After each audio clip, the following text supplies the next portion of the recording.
എടാ നീ ഡോറൊക്കെ എന്തിനാ അടക്കണേ? നിങ്ങളോട് രഹസ്യമായിട്ടൊരു കാര്യം പറഞ്ഞാൽ നിങ്ങൾ അപ്പം തന്നെ അവളോട് പോയി കൊളുത്തൂലേ? ആരോട്? ആ ത്രിവേണിയോട്. ശരിക്കല്ലേ? എടാ ആ കൊച്ചു സങ്കടപ്പെട്ടിരിക്കണപ്പേ എനിക്കൊരു വിഷമം തോന്നി, അതാ ഞാൻ പറഞ്ഞത്. ഉള്ളവരെല്ലാം പോയി.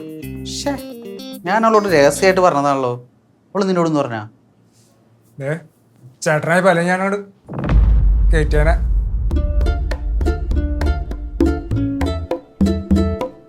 നീ എന്താടി വാതിലടിച്ച് പുറത്ത് വെക്കുന്നേ? അകത്ത് പ്രകാശ് ഇടികൊള്ളുവാ. ഇടികൊള്ളുവാന്നാ? ആരുടെ ഇന്ന്? അർജുനേട്ടൻ്റെ അർജുന, എടാ അർജുന, പ്രകാശിന്റെ വാതിൽ തുറന്നേ. ഇപ്പൊ തുറക്ക ചേച്ചി, ഒരു 5 മിനിറ്റ്. പ്രകാശ് ഏട്ടാ. ഇതുവരെ ഇടീന്റെ ശബ്ദമൊന്നും കേട്ടില്ല, ഡയലോഗ് മാത്രമേ കേട്ടുള്ളൂ. ഇടി തുടങ്ങുമ്പോ എന്നെ വിളിക്കണം കേട്ടോ അമ്മ. പ്രകാശ് ഏട്ടാ. എടാ ത്രിവേണി എന്ത് പറഞ്ഞു? ബിൽഡപ്പ് എല്ലാം കൊള്ളാമെങ്കിലും അവൾ ഓക്കെ പറഞ്ഞു. അത് ശരി. പക്ഷെ അവളെന്റെ പുറകെ നടക്കാൻ ആസ്വദിച്ച് വരായിരുന്നു. എല്ലാം കൊള്ളാക്കിയപ്പോ സമാധാനമായില്ലേ? അത് വിടറാ നീ. നീ ഇനിയാണ് സൂക്ഷിക്കണ്ടേ. അഞ്ചു ഞാൻ അറിഞ്ഞാണ്ട. അഞ്ചു ചേച്ചിയെ മാത്രല്ല സൂക്ഷിക്കണ്ട, പ്രകാശനെ സൂക്ഷിക്കാനുണ്ട്. എടാ എന്നെ നിനക്ക് വിശ്വസിക്കാ? വിശ്വസിക്കാം.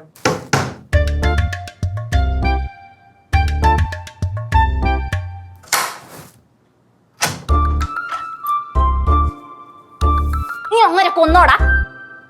നോക്ക് വരുന്നുണ്ട്. പേടിക്കണ്ട, എനിക്കൊന്നുമില്ല. എന്തിനാ വാതിലൊക്കെ അടച്ചിട്ടെ? തല്ലാൻ പോവാന്നൊക്കെ ദേവു പറഞ്ഞു. തല്ല വന്നതാ, ഒരു ചേട്ടനായി പോയില്ലേ, അതുകൊണ്ട് വെറുതെ വിട്ടു.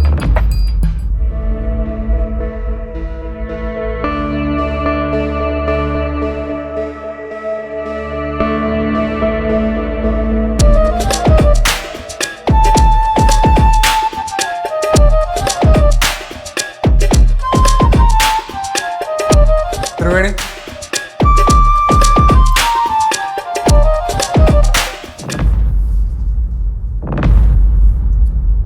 അഞ്ചേച്ചിക്ക് എന്താ സംശയങ്ങളൊക്കെ ഇല്ലേ?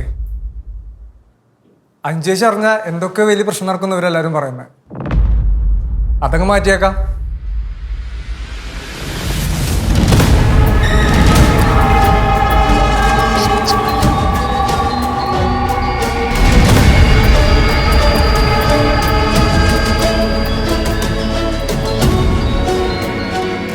ഞങ്ങൾ തമ്മിൽ ഇഷ്ടത്തിലാണ്.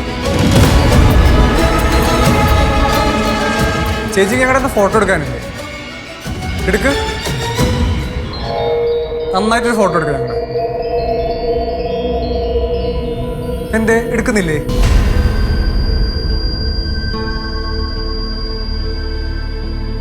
ത്രിവേണി, ചേച്ചി ഇപ്പൊ ഫോട്ടോ എടുക്കുന്നില്ല. നീ പോയിക്കോ, എന്നിട്ട് ഫ്രീ ആകുമ്പോ വാ.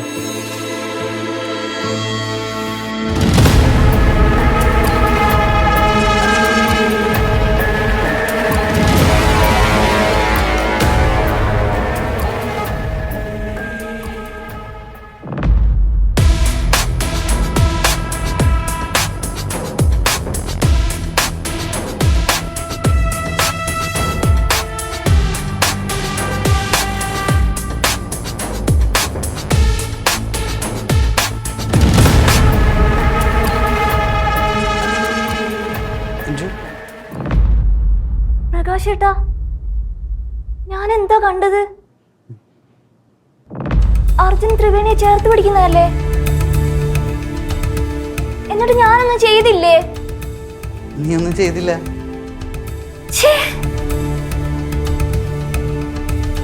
ആ കാഴ്ച കൊണ്ട് ഷോക്ക് എനിക്കിതുവരെ മാറിയിട്ടില്ല പ്രകാശ് ഏട്ടാ.